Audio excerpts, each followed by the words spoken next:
Well, I have two other paper clay recipes on my website and in video form as well. And I've been playing around with this recipe for a while now. But honestly, it works so well. And you will not believe what I make it from once I've got my toilet roll soaked. And it gives a great effect, which you'll see in a little while. What I've got here is half a toilet roll. The other half's been used for other things. And I'm just taking out the cardboard middle because I don't want that in it. Do you know, it would have been so much easier just to unroll this toilet roll. And I've got some hot water from the tap. So it's not real hot, but it will help it break down a little bit. What I'm going to do is soak this white toilet roll overnight in this water so it really breaks down and becomes lovely and fibrous. Well, this has now been soaking overnight and it's broken down as much as it's going to break down. Now, before I do anything else to it, what I'm going to do is just add a half a capful of bleach to it. And this is just household bleach. And the reason is, if I store this, then mould could grow in this because it's very moist, but the bleach will stop that from happening. So the next stage is to drain this of water. Now, I don't want to squeeze this because this is what happens when you squeeze it. You turn it back into this really tight mush and then it's hard to do the rest of it. So I want to enable this to just lose its water on its own and then it will still stay nice and fluffy. What I'm going to do is leave that in there, in that sieve. Again, another sieve that I use just for arts and crafts. And I'm going to let that lose its own water over about an hour. And that'll be, you'll be surprised how much water will come out of that. Now, if you want to put a bit of a weight on it, you can, but not too much. So that's not too heavy. And I'll leave that for an hour. Well, now that's been sitting for an hour, what I'm going to do is take that out. And as you can see, it's not all squeezed together. And a lot of the water is out of that. I've got it on my scales here because this bit I just want to measure out. Now, it doesn't matter if you're completely exact. You need to be near the measurements. That's what I've found. What I'm doing is I'm breaking this up, turning it into like a crumble, which makes it a little bit easier for the next two stages. What I've got here is 350 grams. The first thing I'm going to put in there is just a little bit of glycerin, and that is going to be 10 drops of that to the 350 grams. And now I've got some good old white glue, and I buy this by quite a lot, buy a big bottle, look, because I use so much of it. And I'm putting 100 grams of this in. There we go, that's 100 grams of that. And I'm going to give that a bit of a mix in by hand. And now, one of the secret ingredients is this, which is methocel, and it's just a cellulose powder. Now, you don't need much of this at all. All you need is about 1 teaspoon for the whole thing. Spread that across there like that. And now you can mix this by hand if you wish, but I'm not going to. I'm using my crafting mixer that I got. And I think this was about £6. So it wasn't expensive at all. And now all I'm going to do is mix that for about 5 minutes. Now through mixing, we've got it to this light, fluffy, almost smooth consistency. And it feels really nice in the hand. And that's just after 5 minutes mixing. And now the other secret ingredient, this is the one that makes the real big difference as well, is just some cheap shaving foam. I didn't use the gel, I've only used the foam. And I think that is probably important. And what I want is a good handful of this. And I'm going to pop that in. You might be thinking, why is it? It does make it smell nice though, I have to say that, more than anything. And this is what makes it a really nice, light, fluffy and spongy, and this is what I was looking for, paper clay. Rather than going drying so it's really brick hard, this leaves it into like a spongy feel.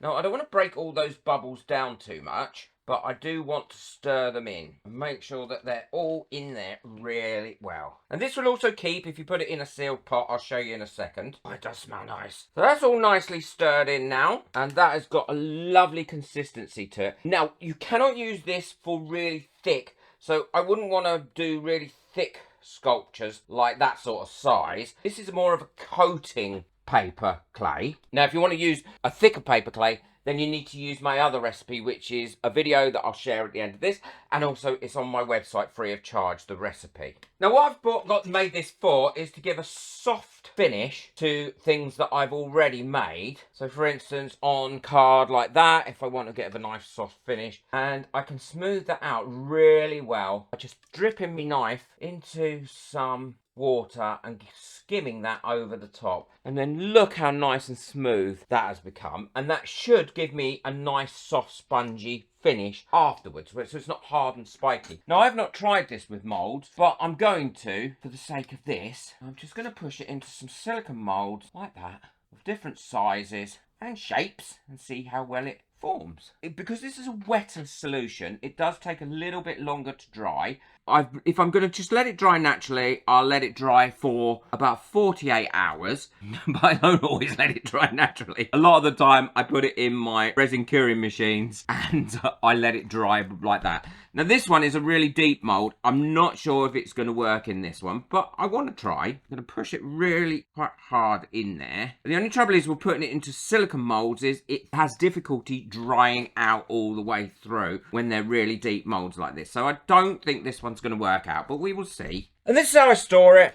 All I do is get myself a bag that's got no holes in it, pop it in there like that. Now, I don't want to squeeze this too much because I don't want to turn it into a hard bulk and knock all that air out. But what I've done is I've rolled that up so it's sitting in there like that. Put it in a little plastic pot, put the lid on and seal that all the way around. And then that should be good to go next time I want to use it. So while that's drying, my little brain was working overtime and I wondered what would happen if I cooked this out because it's got silica in it. So I'm going to take my...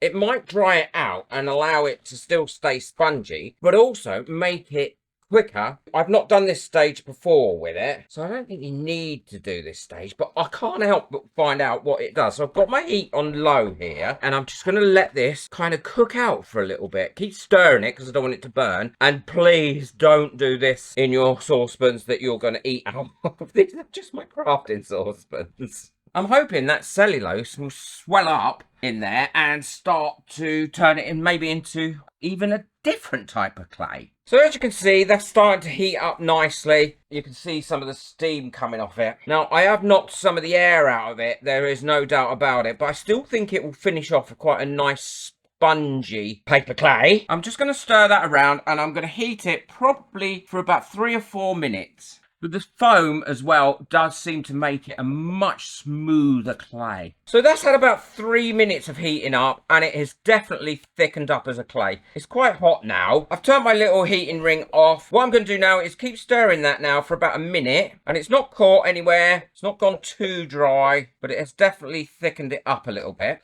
And now I'm just going to take that off, put that somewhere else like that, and let that cool down completely before I test it. This is nice and cooled down now. It's a little warm, but that's all. Just room temperature warm.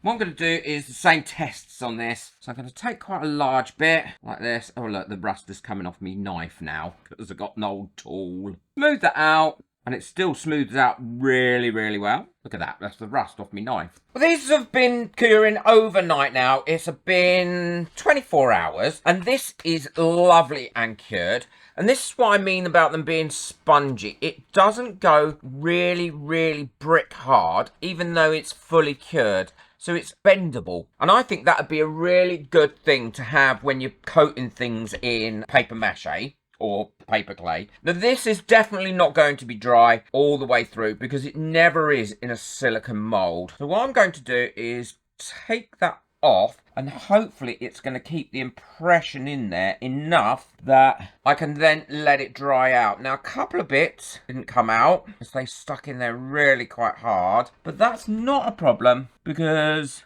I can pop that there like that and that will glue on there, and then that one, well, should go there and that stayed there. So what I'm going to do now is leave that to dry overnight for 24 hours, and that was the one I used with the heated. So put that side, and this is the one I use with the non-heated. Now this is a lot deeper, so I'm not quite sure how well this is going to come out. Oh, actually, it's come out a lot better than I thought it would do. These bits really shallow, so they're very, very dry and so light. There is nothing to them weight-wise, which again makes it really nice to be able to put it onto things as embellishments. And the details have come out of those really well. And the same for the heated one. Now, I would say there's no difference in heating it up and using it as opposed to making it and using it. And these bits will trim up really well. But they've come out lovely. And so is that. That's cured really nice. Very well cured. Lovely and dry. And still has that slight sponginess or movement to it, look. It's definitely the spray shaving foam that does that. Look, you could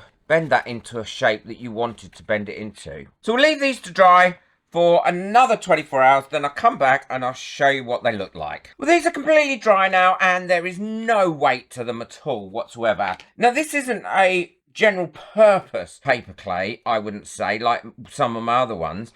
But what I would say is this is going to be great for covering and coating things, especially if you want something that's nice and light and that still has a little bit of flexibility in it. That's what's the important thing here. And it's easy to trim up any of these little bits that you want. As you can see, I've just been going around and trimming them up with a pair of scissors. So for me, it's definitely a success. Another great, easy to make paper clay recipe. You can hear it's not real hard, but it is lovely and cured. I would probably use it more for covering like this as opposed for moulding, although it did do some great job in moulding. And it made no difference whatsoever about it being heated, so you don't need to do that stage to it at all. I hope you've enjoyed this. Check out my other paper clay recipes. It's been very, very popular. A lot of people use it now, and I use it all the time. I'll link that at the end of this video. Move that like button, hit that subscribe button, but most of all, enjoy your crafting. Take care. Bye.